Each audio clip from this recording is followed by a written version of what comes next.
Here are 8 stereotypes about countries that are actually true. According to us, of course. Welcome to the Wanderlust Moment podcast, hosted by Noah And Vanessa. We're a married couple who loves traveling the world and sharing all those experiences with you. Whether it's good or bad. So now let's jump right into today's episode. So stereotypes are typically bad things, but sometimes they can be good things. But unpopular opinion, stereotypes, they exist for a reason most of the time, which is going to be appropriate for today's episode because we're talking about stereotypes that are actually true, of course. So these are maybe like conceptions online or opinions that resonate throughout society, or before we go places that after we visited a country and saw it for ourselves and had our own experiences, we're like, you know what, I think this like stereotype or common belief or popular thought is actually true. So we're gonna go through 8 of them with you, of course. And some of them are positive, some of them are negative. So we're going to try and balance it to make it seem like we're, just very real people, which we definitely are, right, V? The realist. The realist of the real. So let's start with number 1, which is going to be negative, because everybody loves some controversy. It feels so empty without me. But anyway, what's the first one, Vanessa? The first one is that the older people in Korea are a little mean. What do you mean by mean? Like they're just like terrible people? No. Oh. They're like, they kind of see themselves as royalty. So they're very like, oh, get out of my way. You peasant. Well, probably not that, but. Yeah. I think I agree. But okay. to put a little context around it, in America, we have this really, something we should work on is I think how we treat our old people in society. Mm-hmm. Like, some people are nice to hold the door. Yeah, elderly. Older You're right. adults. Let's geriatric population. Oh. Let's get really technical with our terminology here to not hurt those of you that are maybe over 50 years old watching. We love you, but you're old. I'm kidding. Anyway, in America, some people are nice to the elderly, but sometimes they kind of just get like cast away from society and be like, like you take care of it. Whereas in other cultures, they really like embrace the elderly and put like a lot of respect and like focus energy into including them in their life, and also like put them on a pedestal because they've had a lot of life experience, they're wise. And in Korea, that's definitely the case where they like really respect the elderly. Yeah. So which is a really cool thing, but I think sometimes it's taken to too high a level. Yes. Where elderly are given like special rights Not societally. Special, like. Socially. Yeah, I think that like they kind of do what they want, and because they're elderly, nobody says anything to them. But let's give some examples to make this a little bit more clear. Well, like I said earlier. Yeah. Like if you are walking and someone is walking like past, or you guys are walking against each other, if you are in their way, you're gonna get shoulder bumped. Yeah, you get out of the way for them. Yeah. Like it's your job, like it's expected of you to move out of the way. And if you don't, you're gonna get bumped into. Yeah. Or like in lines, like they will cut you in line and you just can't say anything. Yeah. Or they can stare without any like any social consequence, like guilt-free, just stare. And it's kind of like social spaces are for them and you're just there to like be underneath them in the pecking order. Yeah, it's their world and you're just living in it. Because obviously there's some situations like giving up your seat to an old person, that's an elderly person, that's a great thing to do. But that's like also like pregnant people or like people with kids or... Yeah, or like being polite and like just showing them courtesy, but no, it's like if you're in their way at all, they will not like make any detour, like, and they will walk through crowds with their elbows up to like push their way through you. Like, that could be depending on the person. That's a little dramatic. They're not like this. No, I've seen people like this. But their elbows are like up. This. It's like ready to like push people out of their way. And then being foreigners, you get eyeballs even in Seoul, like a big international city in South Korea. You'll get stared at a ton, especially being someone like Vanessa, who's an exotic creature, beautiful one, but you're beautiful, but you have the tan skin, you look foreign, so they'll look at you and they won't really hide it, and like you make eye contact with them and be like, hey, I catch you staring, and they're like, yep, but they won't look away. I'm still staring. Like when you like stare at somebody, or like you get caught, like you make eye contact and then that person looks away immediately, they will not look away. So if you keep staring back at them, you're just gonna have a stare match, and they're gonna win.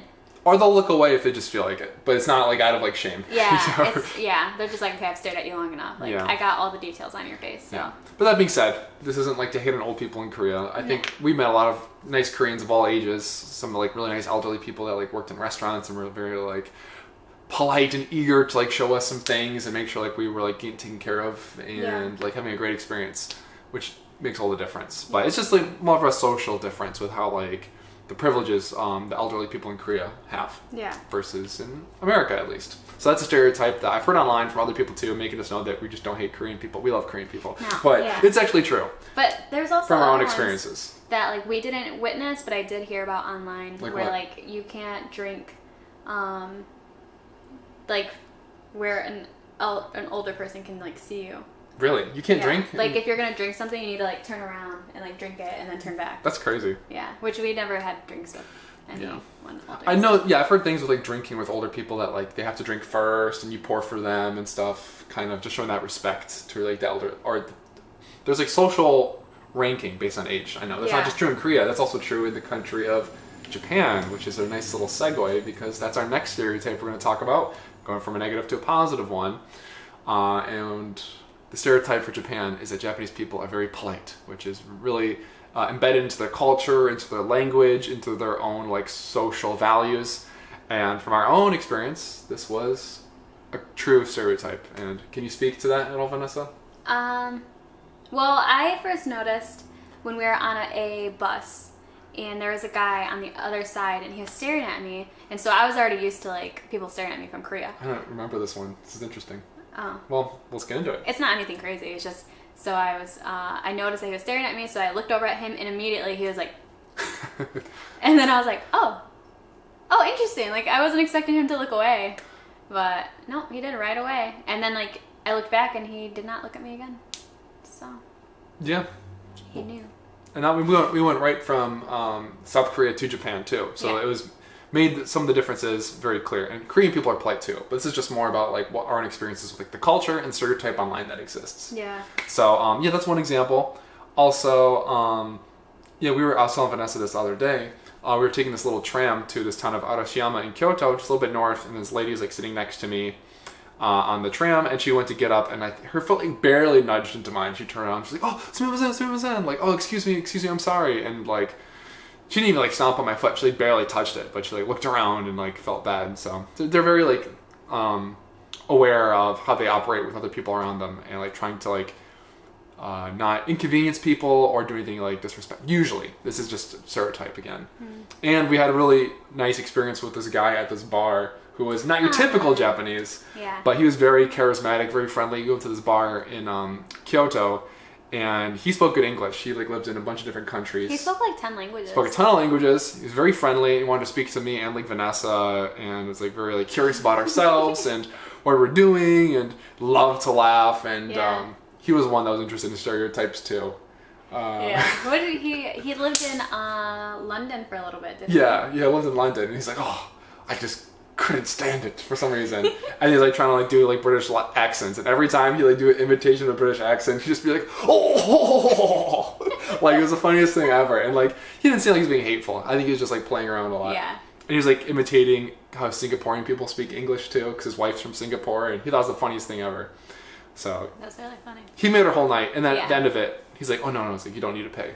And I'm like, what? And he's like, no, this is my treat. It's like, this is my country. Like, please enjoy yourself. Like, this is on me. I'm like, wow, that's like so freaking like, just generous, you know, just very like, it's like service oriented, like trying to make. There's a word for it in Japanese. But you told me it. It's called like motenashi or something, where it's like, oh yeah, like you are my visitor. I'm going to try and be like as hospitable to you as possible, kind of thing. And that's like the lady at the green tea or the matcha place. Yeah, which that's another one. She said too. Yeah, we went to a matcha place. I made some videos on this, and like, I would have heard places blown up now because everyone's like, where is this place? Where is this place? Show me the name. Show me on Google Maps. Anyway, long story short, we went to get matcha, and she like serves it to you fresh. She like mills the matcha in the shop. She gives you like a cup. She shows you how to like make it. She was having Vanessa stir it. And then at the end of it all, saying, pass it. Yeah, but in Japanese, I didn't know until after. Yeah, well, you got the gist of it though. But I was like, And then at the end of all that, I'm like, oh, how much for the matcha? And she's like, oh no, it's free, it's just service. So I'm like, whoa, like I feel guilty. So which made me, of course, want to spend some money at the shop, which we did. We bought some stuff there, but I wish I would have gotten more though. So I guess that's kind of into being polite and like just being like over the top, or just very like hospitality minded, I guess, making sure people have like the best time and experience and the consideration. Yeah. So that's a positive one, but we're gonna go back to the negative, and we're moving away from Asia to another continent in another country, talking about a place we spent a month in, which is Naples, which is a very controversial place for many reasons, but some of them are true, some of them are false. This one is true, which is Naples is a little dirty. Yeah, it's a little dirty. It's a little gritty. I wouldn't say grimy, because that's like a little too over the top. No, it's not. It's just there's a lot of like trash, I think. Yeah, a lot of trash. And it's something with like the way the city is built, that like they have to put the trash like on the street or something like that. And then also there's a lot of graffiti. Yeah, a lot of graffiti. It's like really pretty buildings, but at the bottom of all the buildings there's just graffiti. Yeah. No, it's sad. You're right. But that also kind of gives Naples its own character, too. Yeah. Sometimes it's kind of like a little too much. It depends. Like, if you see a street with a bunch of trash all over it, it's like a gray, not very colorful buildings and a bunch of graffiti, and it's kind of like, oh, this isn't really eye candy. This is kind of an eyesore, it's not much to look at. But there's some areas where it's like kind of dark, but like atmospheric. The buildings are more gothic. There's some like graffiti, so it makes you feel like you're in this really like eccentric, unique part of the world. Like Gotham. Yeah, like Gotham. Exactly, like Gotham. No, I'm not even joking. Like Gotham, but back in like the Dark Ages. Because it has that kind of like Dark Age feel, like where it feels like I'm playing like a game like Assassin's Creed or something. Which Vanessa doesn't understand that reference, but you video game players. I know it's a video game. Yeah. Anyway, so it definitely has that. There's a lot of trash, like Vanessa said. I think part of the reason originally stemmed from the fact that like the government was heavily influenced by the Italian mafia, and for whatever reason, like there wasn't like a good trash pickup system, so the trash just piles up on the street. Sometimes like the bags like open up and it spills out, and on a rainy day that can be like a really unfortunate sight. But like, I'm surprised we didn't see any rats. Did we? No, not really. Maybe it was too cold. Maybe. But yeah, so that's definitely something that people online talk about a lot. But there's definitely like a unique feel and charming feel from those like small alleys with those just kind of gritty atmosphere. It makes it really unique and atmospheric compared to places like Venice or like Florence, or maybe even a place like Rome, which is actually a perfect little segue, because what's positive about Rome is the stereotype is that it's kind of like an open air museum. It's like everywhere you go is just like a little piece of like history is embedded into like each like corner and plaza and street, which from our experience was definitely true. And can you speak on that at all, Vanessa? Yeah, I mean, obviously you have to like pay to get into different areas to see things, but even if you can't, if you're like, oh, I want to go there but I can't afford to go in there or something, you get so many beautiful like views just from walking on the streets. And no, yeah, I agree. I couldn't agree more. I remember when we arrived in Rome from Naples, we took a train to Rome's main central station, and from there we took a bus to our Airbnb or accommodation. And just like along like the bus ride, it was like we're going on like a historic sightseeing tour. Yeah. And there was a lot of places we later like came across just walking around, realizing it was like a main attraction or a really cool like historic place. But it's like, wow, that's like a really beautiful looking like palace or like temple or some sort of historical structure where it has like these columns and like old Latin writing on it and like statues that look really old and like meaningful. And just walking around the historic center of Rome is like, you can just do that for hours, and we did for hours. We walked, I think, like 30 kilometers in like 2 days. Yeah. Something crazy like that. Was it 30? Or I think it was 30 miles in 3 days. I think that's what it was. It's like 10 miles a day for 3 days. Yeah. Yeah. So it was crazy. And then, yeah, like Vanessa said, you can see the main like attractions like the Colosseum, but there's so many ones you can just like stumble across and be like, oh, that's a really cool place, and look at Google Maps and be like, oh. I mean, there's so many that are actually free that you can see, like the Trevi Fountain. Yeah, Trevi Fountain's free. The Spanish Steps, like the Spanish Steps. There's a lot that you can see there without paying an entry fee. Yeah, and it's all like crammed in this pretty close area where these attractions might be like 10 to 15 minutes at the most walking away. Yeah. Or some you can be like, all right, I'm going to go this one, which is like a few minutes. This one's a few minutes. This one's a few minutes. And see like a dozen in like a day, and just walking around like that. Yeah. So it's really cool. It makes you feel like you're really seeing somewhere with a ton of history and like meaning baked into like the city that's not like altered too much, and like it's so cool because you can be like in this plaza which is like modern. You can get like a cappuccino, eat some like nice Italian pastries, and just be sitting right across somewhere that's like thousands of years old. That's like still exists. Maybe it's not as pristine as it like once was back then, but it's a really perfect like fusion of like modern city meets like historic Roman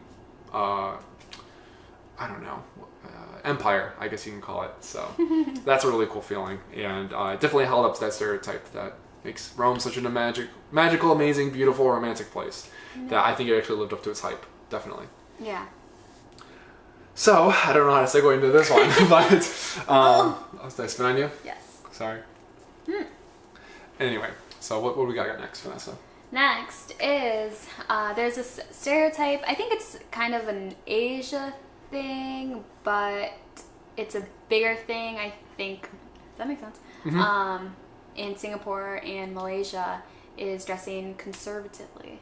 And what does that mean? Like you have to wear like American flag or something, or like MAGA hats? No. No, I'm kidding.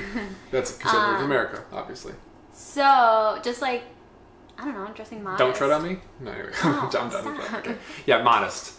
But in what way? Because you were talking about this earlier. There's different ways that they like take it more seriously. Yeah. Or so take it into practice. Yeah. I was really surprised when we went to Singapore, because the way that like modest in the U.S. is just very different than modest in other places. And for those of you who aren't from the U.S., what does modest in the United States usually consist of?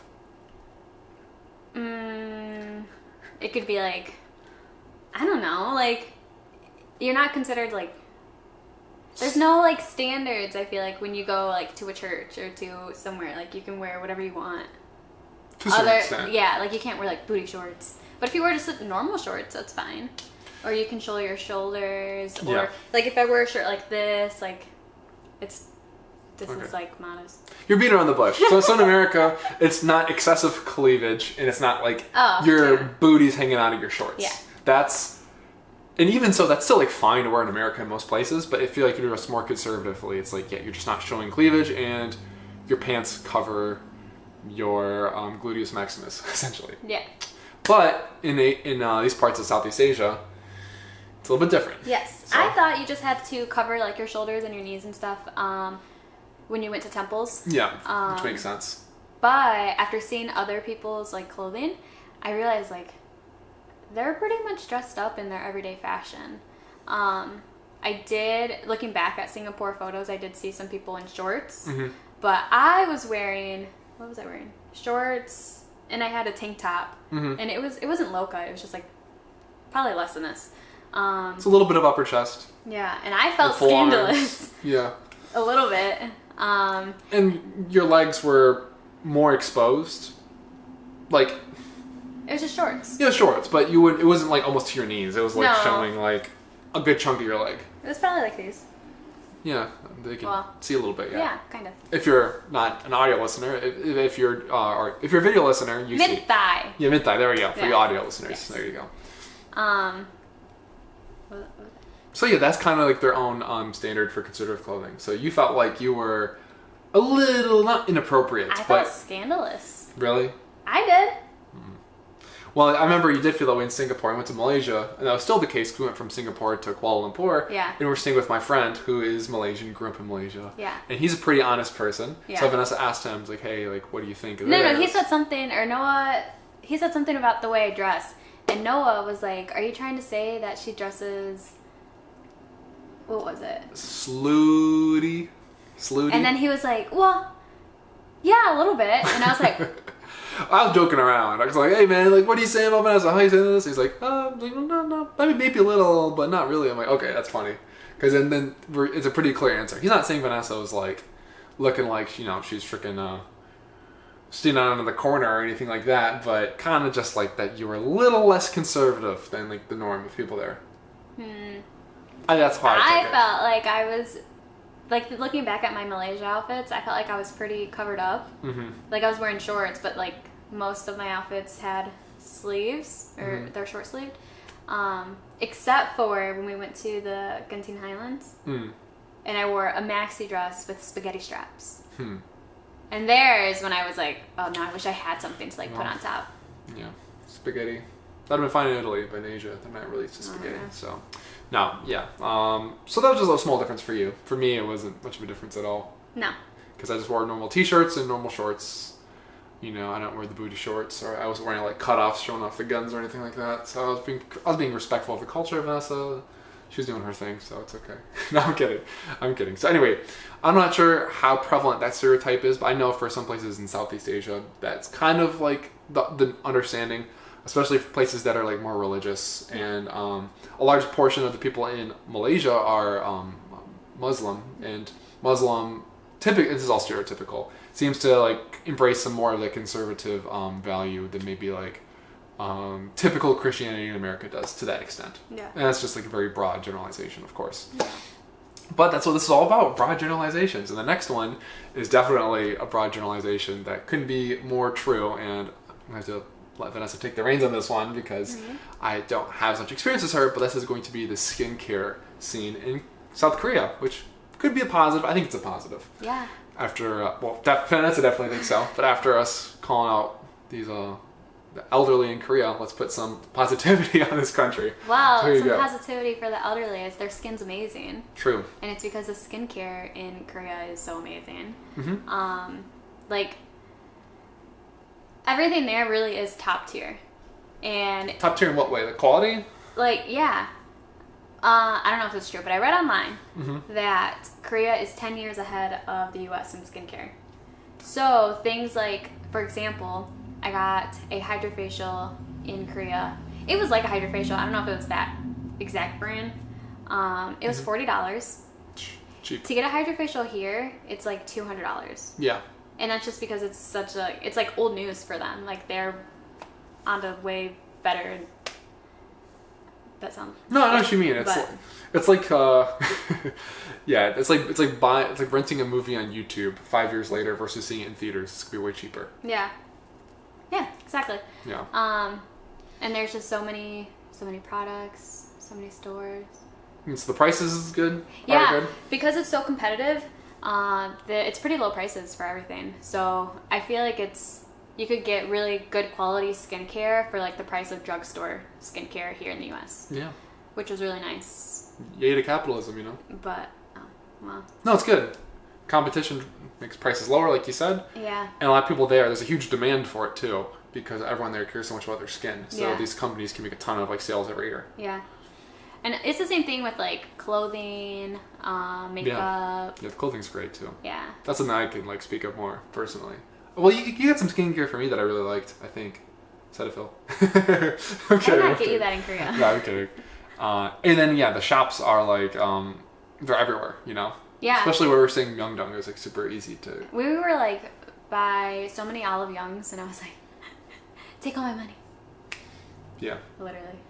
Yeah, and the people there, their skin looks amazing. They look young. I don't get it. They're very like, pale. How? Unfortunately, or for them, fortunately. In East Asia, they really care about, or Asia in general, I think, they really care about having fair, light skin. Well, yeah. Also, they are really big on avoiding the sun, which is like a stereotype that's true. Yeah, for my understanding is because it would show like low social class, meaning if you were tan, it's because you worked outside in the farms all day, whereas if you were like less tan, you had more money and you were more of a family status where you didn't have to do that kind of work. That's my understanding. Also, wrinkle prevention because the sun ages you. Definitely. So yeah, that seems to be the case, and yeah, this is probably like one of the biggest generalizations that Koreans love their skincare and that their products are really good, which. Yeah. We confirmed to be true. So that was a pretty big stereotype, but I think this next one is like even more commonly known than the Korean skincare stereotype, which is people in Europe, they freaking love to smoke, and it's such a big thing there. And it definitely was the case, to the point where Vanessa was getting really annoyed. I hate cigarettes. Like I hate like smelling them, and it was so frustrating every time I would step outside to smell cigarettes, and I'm like, where's it coming from? Like I could not see where it was coming from, but I would just smell it everywhere. Yeah, because people in Europe, they'll just smoke like in these little street corners, like all the time, or they'll smoke at like a cafe while they're drinking their coffee, or they'll smoke at dinner, or they'll smoke while they're having a wine. Yeah. So it's just really a big part of the culture in a lot of European cities to enjoy a cigarette with like whatever they're doing. Yeah. And it can make it kind of hard to get away from that. And if you're sensitive to that, that can kind of be a big bummer. Or if you're having a nice meal and you're doing a taste and you smell cigarette smoke, that can kind of be a big bummer too. Yeah. It's just like smoking cigarettes is a thing in America. But it makes you realize like how far we've come in America with like kind of removing cigarette smoking from our culture and society. Right. Which is a separate topic. But I remember growing up, there'd be like smoking and non-smoking sections in restaurants. Yeah. In like freaking Wendy's, I remember there was like a smoking and non-smoking section. Really? I think so. I just remember it at Denny's. Well, at Denny's, there you go. But that's like unheard of nowadays. That like left our culture in like the mid 2000s, I want to say. I remember growing up when I was like 5 years old, it was a thing. But anyway. I mean, for our hotel in Mexico that I was looking at, they're literally saying the thing like non-smoking like room. Yeah. Which isn't a thing here in the U.S., but I mean it's a thing in Mexico. So I think it's most countries. It's just so normal to smoke cigarettes. Mm-hmm. Or like, and here it's just like the people who like accidentally got addicted. Yeah. Or they're like trying to make it look cool by being like. Yeah, a little bit of a bad boy. Yeah. Whereas, like, in places in Europe, it's just like part of like the culture. It's just like it's like an indulgence. It's like, oh, I'm just gonna have a cigarette and like enjoy my night. I remember when we were in France, we were walking past I think it was a high school. I'm hoping it was a high school. Yeah. And there's a whole bunch of kids standing outside smoking cigarettes. Yeah, I'm like, oh no. Like, they're so young. Yeah, I do think it's probably also like that cool bad boy kind of thing too in Europe to a certain extent. But yeah, once you get out of that stage in America, like, no offense to you if you smoke cigarettes, but here it's kind of the stereotype is it's kind of like a trashy thing to do to smoke cigarettes. Mm-hmm.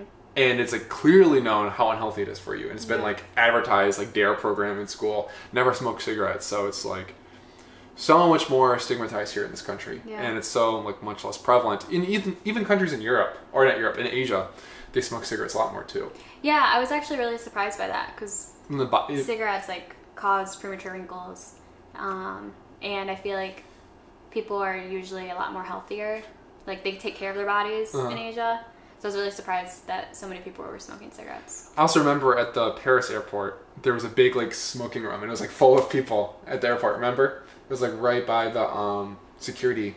Did it smell when we walked past it? Probably, and people are going in and out of there like yeah. it was a freaking McDonald's or something, you know.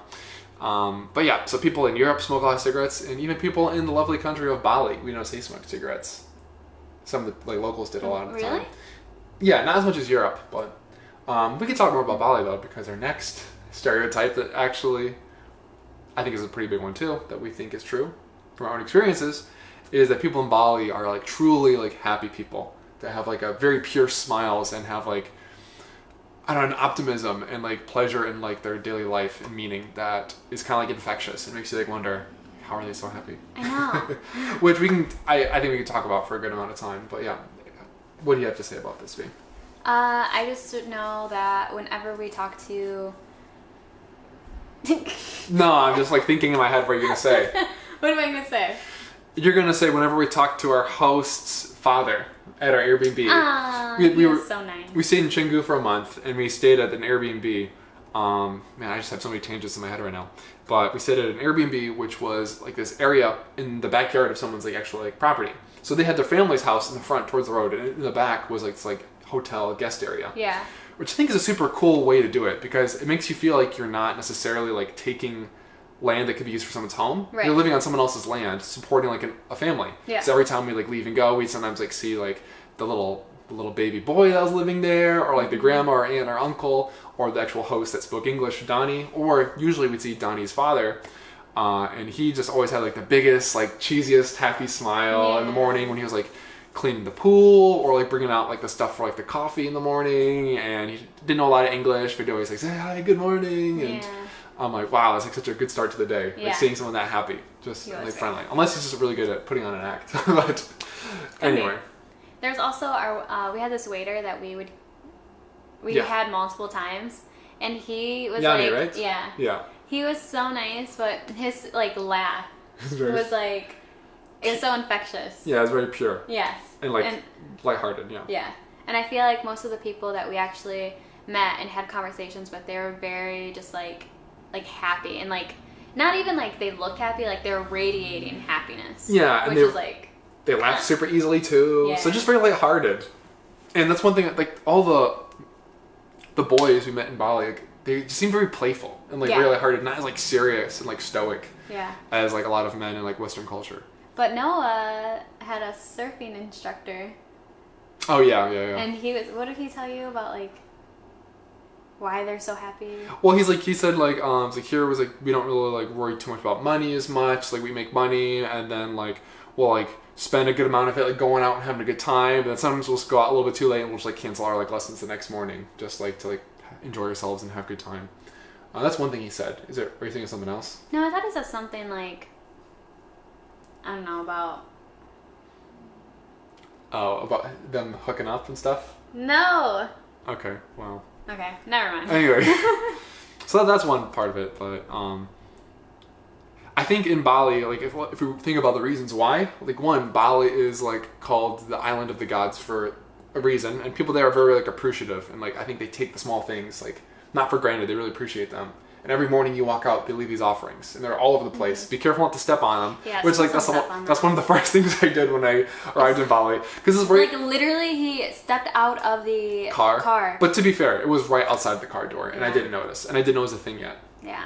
And I'm like, I stepped all over their offering, because Balinese, most people there are Hindu, so Hinduism is their religion. And it's called like the island of like 1,000 or like 1,000,000 temples, because like almost every house there has like a temple built into the property. So they're very like wired into their religion, and Hinduism is a religion like Buddhism where they like kind of like try and really appreciate the small things. And they're also very family oriented in Bali too. Yeah.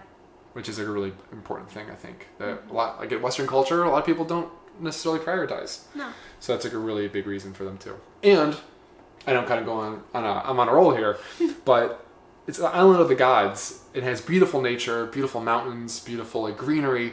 But with that being like in the island, Bali can sometimes be like plagued by natural disaster to a certain extent. So you have to like really like appreciate like and be humbled by like your place in the world and like the forces of nature, and like, you know, they like pray and hope for like, you know, good fortune for like storms and natural disasters and stuff. So they have to like, kind of like be like humbled and appreciative in that way.